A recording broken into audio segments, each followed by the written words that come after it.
"You're too sensitive to be in management," my dad said, so I canceled their vacation, promoted myself through his competitor, and watched him clench his jaw. I never thought my relationship with my dad would go this way. Growing up, I was always the one he pushed the hardest, telling me things like "you need to be tougher, Isabel," and "the world doesn't care that you're a woman." I never really minded. I took it as motivation, wanting to prove him wrong. To prove that I could handle the same responsibilities as anyone else. But now, as an adult, things were starting to shift. I had worked my off for years at Monroe Construction, constantly pushing myself to be better, stronger, and more capable. I wasn't just the boss's daughter. I was running teams, handling clients, turning projects around that no one else could. Yet, every time I accomplished something, it felt like my dad found a new way to tear me down.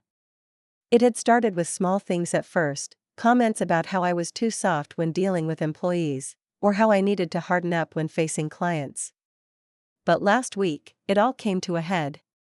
My dad called me, as he often did in the middle of the day, to talk about some ongoing project. The conversation seemed normal at first, but then, out of nowhere, he said something that hit me like a punch to the gut. "You know, Isabel, you're too sensitive to be in management," he said, his tone cold and dismissive. I froze. I had heard it before, but this time, something about it felt different. I had spent years dealing with the stress of being under his scrutiny, the endless comments about being too emotional or too attached to the people I managed. But today, it felt like a final blow. Like I was never going to get the respect I deserved, no matter how hard I worked. "Too sensitive?" I repeated, trying to keep my voice even, but I could already feel the frustration building. "What do you mean by that?" "I mean," he said, almost sounding bored, "management is about making tough calls. You can't go around coddling people. You need to be harder, more businesslike. Stop worrying about their feelings all the time." His words stung. And I hated how calm he sounded, like this was just another day at the office. But I couldn't keep pretending like this didn't bother me anymore. "Maybe that's the problem," I said, trying to steady my voice. "Maybe you need someone who actually understands how to manage people, not just projects." I could feel the anger rising in my chest, but I swallowed it back. "I'm done with this, Dad. I can't keep doing this. I'm not going to sit here and let you tear me down every chance you get." I heard him scoff on the other end. "Isabel, you're making a huge mistake." "Maybe it's the best decision I'll ever make," I said, before hanging up. I didn't even wait for him to respond. The next few hours were a blur. I paced around my apartment, trying to gather my thoughts. I had been working at Monroe Construction for almost 7 years, and it felt like every time I tried to rise, my dad was there, pushing me back down. I was done. I couldn't stay there anymore, especially not after what he'd said. But I wasn't going to just quit and walk away from everything. No, I was going to take action. I wasn't just going to let him decide my future for me. I grabbed my phone and opened LinkedIn. I didn't have to look far to find the profile of Ray Hartman, the CEO of Hilltop Contractors. Hilltop had been climbing fast in the industry, and their work was starting to surpass Monroe Construction in quality and client satisfaction. Ray and I had worked together a few times in the past. He respected my skills and had mentioned before that he might be looking for someone like me to help lead some projects. I didn't waste any time. I sent him a message: "Ray, if you're still looking for someone to help you turn things around, I think you've found your candidate. Let's talk." I knew I had to act quickly. My dad's assistant had already started sending reminders about the family vacation they were planning for the weekend, a trip I wasn't interested in joining anymore. I fired off an email, informing her I was canceling my attendance. No explanations, no excuses, just a clear statement that I wouldn't be going. The look on my dad's face when he found out I had canceled it was priceless. I could see the rage building in him through the phone later that day when he called me. He was furious. "What the heck, Isabel? Why would you do that? You're ruining everything," he yelled. Dad, I said, keeping my voice steady, I think I'm done with the whole family business thing. I'm not going to keep trying to prove myself when you won't even give me the respect I deserve. You're making a mistake, he hissed. Maybe not. Maybe I'm finally making the right decision, I said. I didn't wait for a response. I hung up before he could say anything else. But even as I sat in my apartment, I felt a strange sense of relief wash over me. For the first time in a long time, I felt like I was taking control of my life. The next day, Ray got back to me. He offered me a position at Hilltop Contractors. I didn't think twice about it. I signed the contract that afternoon, and just like that, I was free. I was officially walking away from my father's company and stepping into a new opportunity.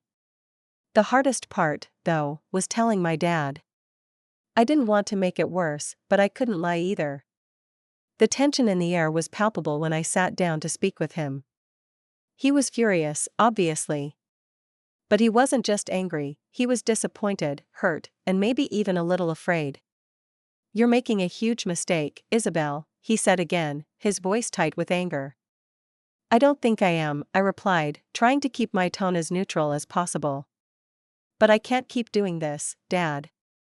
I can't keep working for someone who doesn't believe in me. You've always told me I was too sensitive for this line of work, but you're the one who's never been able to see my worth." There was a long silence on the other end of the phone. I could almost hear the muscles in his jaw clenching. "I'm still your father, Isabel," he finally said, his voice colder than ever. "And I'll always be your daughter," I replied. "But I can't stay in your shadow anymore. I need to do this for myself." Over the next few weeks, I settled into my new role at Hilltop Contractors. The work was different, challenging, and exactly what I had needed. I wasn't just a manager, I was part of a team that respected me, that saw my value, and that appreciated my approach to leadership. For the first time in my life, I felt like I wasn't just doing this for my dad, but for me. Meanwhile, Monroe Construction began to falter. My father's refusal to adapt, his stubbornness about the way things should be done, started to show cracks. Clients were leaving, and projects that used to run smoothly were suddenly facing delays. It didn't take long before it became clear that his company wasn't going to hold up much longer without someone who understood the changing dynamics of the industry. I never felt the need to gloat. But I couldn't help but notice how my dad's demeanor shifted whenever I ran into him at industry events. There was a certain bitterness in his eyes now, one that wasn't there before. He never acknowledged my success, but I could tell he knew that I had made the right choice. But things weren't always smooth sailing for me either. Leaving the family business meant dealing with my own guilt. I knew that my dad had always expected me to take over one day. He'd raised me to think I was his successor, but I wasn't willing to follow in his footsteps if it meant sacrificing my own happiness. Was I too harsh? Did I burn a bridge that couldn't be rebuilt? Sometimes, I wondered.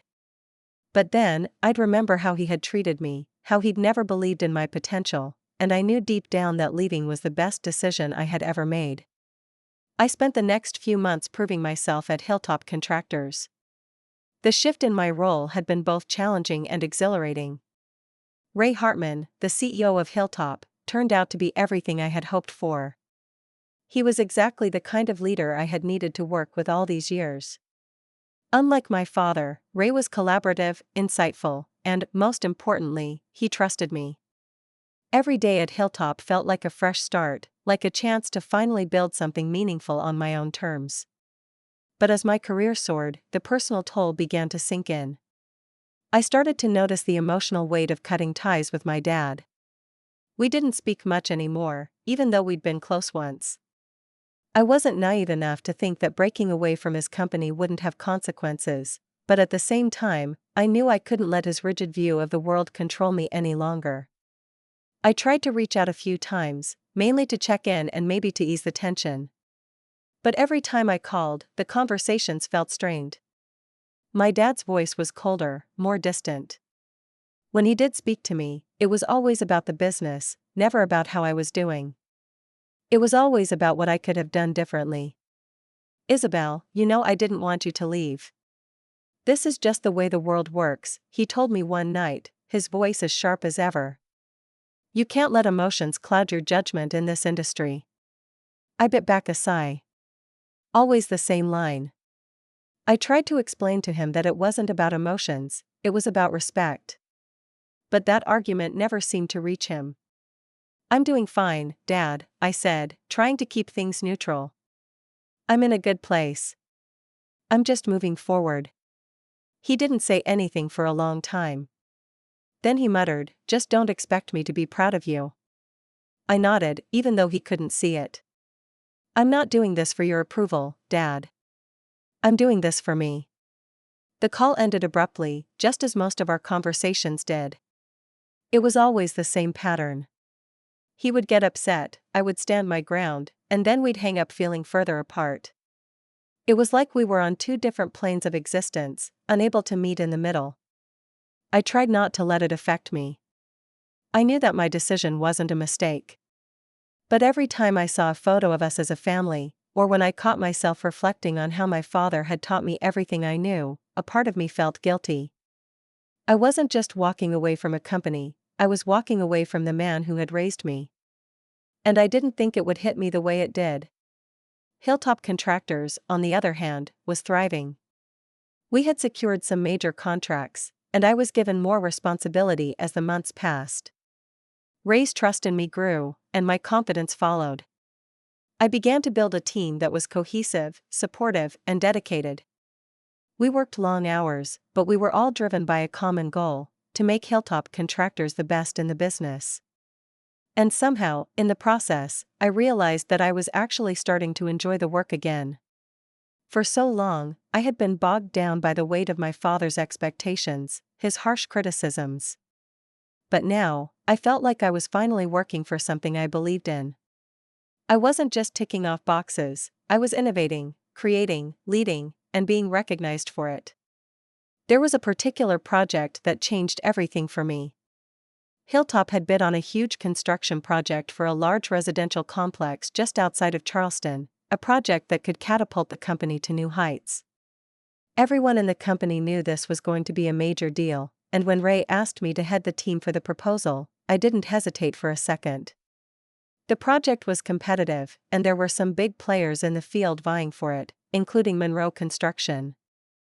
My dad's company had been known for their large-scale developments for years, and this bid was something they could ill afford to lose. I could already hear the bitter edge in his voice when he'd speak about Hilltop Contractors making a move on such a prestigious project. The pressure was on. But for the first time, I wasn't afraid.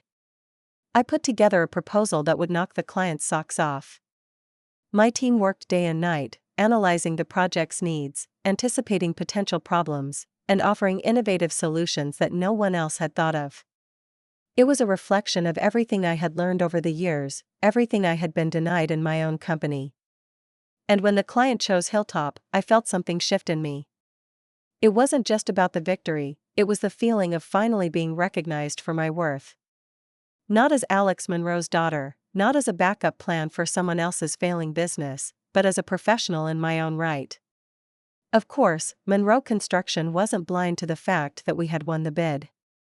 My dad, despite his tough exterior, had always been aware of Hilltop's rise. I was prepared for the inevitable fallout.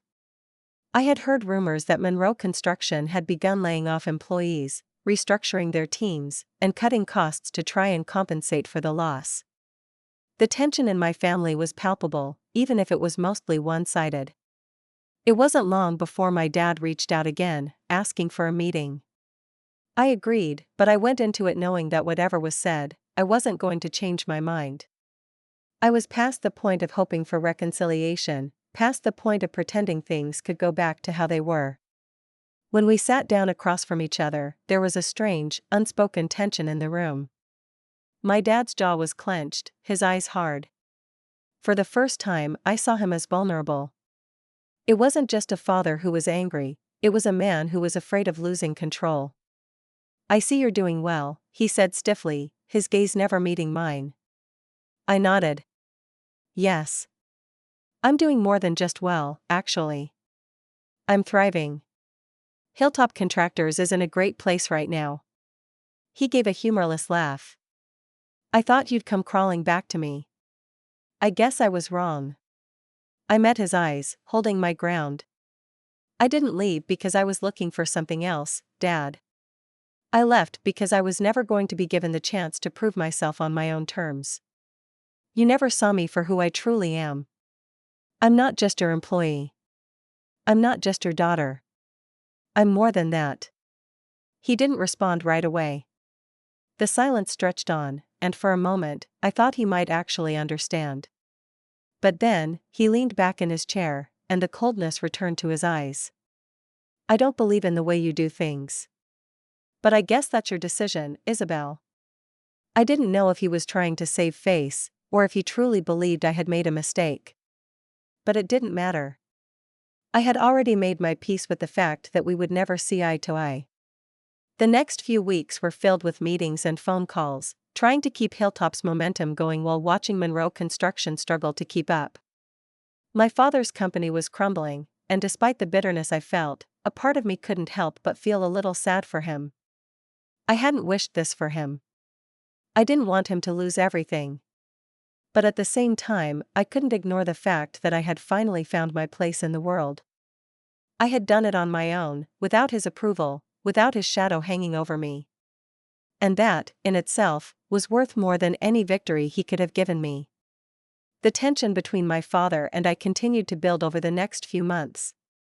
Every time I looked at the successes Hilltop was achieving, I could feel a part of me, once again, questioning if I was really doing the right thing. I didn't want to be the person who took joy in someone else's downfall. I hadn't left to destroy my dad's company, and I certainly didn't want to rub his failure in his face.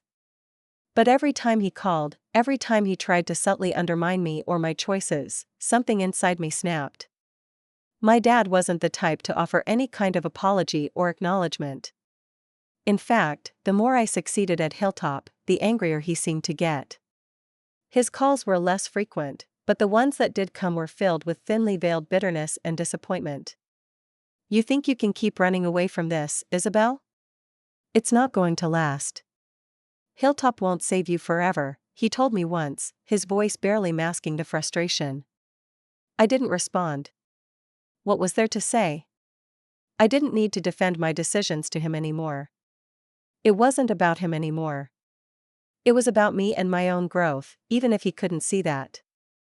It wasn't until one of the final blows to Monroe Construction came that I felt the sense of satisfaction I didn't know I needed. My dad's company was hemorrhaging clients and money, and a large project they'd been working on for months was on the brink of collapse. They had lost a major contract, ironically, the one I had helped them bid on before I left. It was the project that I had poured my heart and soul into when I was at Monroe. When Hilltop took over the contract, it was clear we were more than capable of doing it better. I remember the day my dad called me to discuss the project. By then, I had already settled into my position at Hilltop. Things were moving in the right direction. We had secured even bigger clients, and my team was thriving. But when I saw his name on the caller ID, I knew what this conversation was about.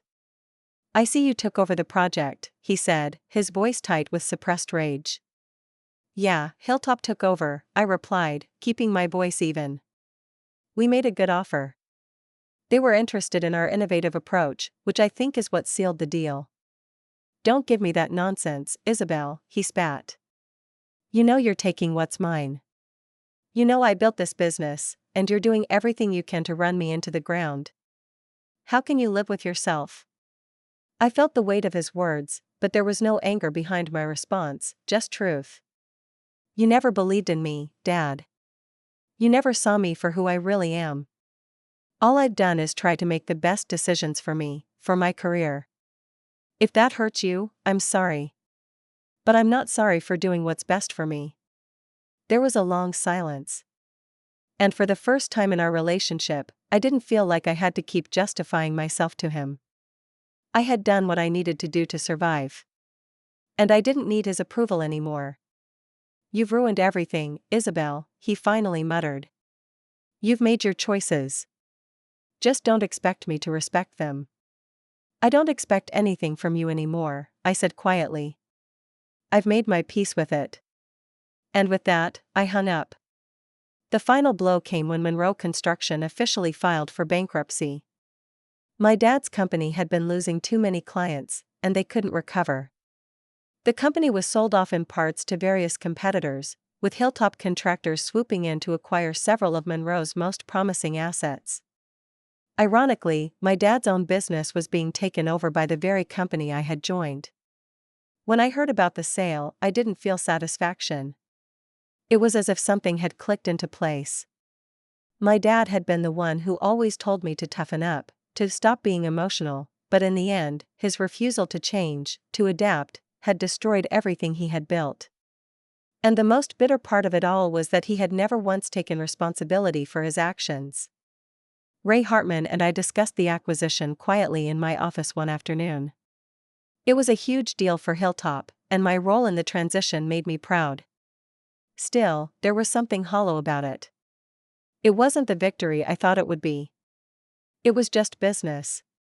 "You okay?" Ray asked, noticing my somber mood. "I think so," I replied, staring out the window, watching the city's skyline. "It's just. I don't know how to feel, Ray. This is my father's legacy we're talking about. And I didn't want to see it fall apart like this." Ray was quiet for a moment, then spoke in his calm, steady way. "It's not your fault, Isabel. Your father had his chance to change. You made the decision that was best for you, and that's what matters. He could have chosen differently, too." I nodded, trying to absorb what he was saying. It wasn't easy.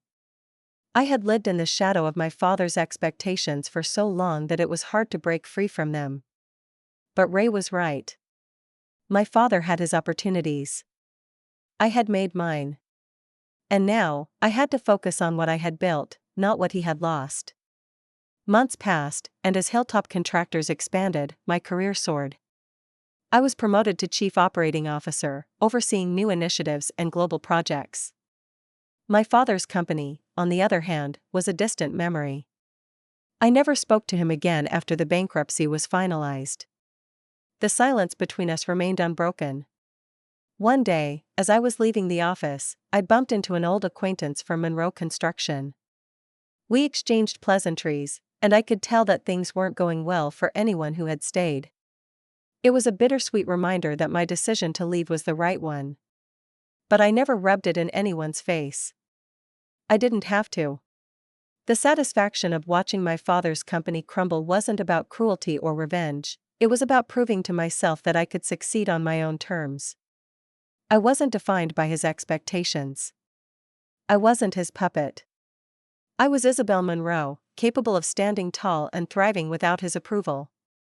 In the end, my success wasn't about revenge. It was about reclaiming my life and my career. It was about choosing myself and realizing that I didn't need anyone to tell me I was good enough. And as for my dad, I'm sure he still hasn't forgiven me. But I don't need his forgiveness anymore. I built my own legacy, one that I'm proud of.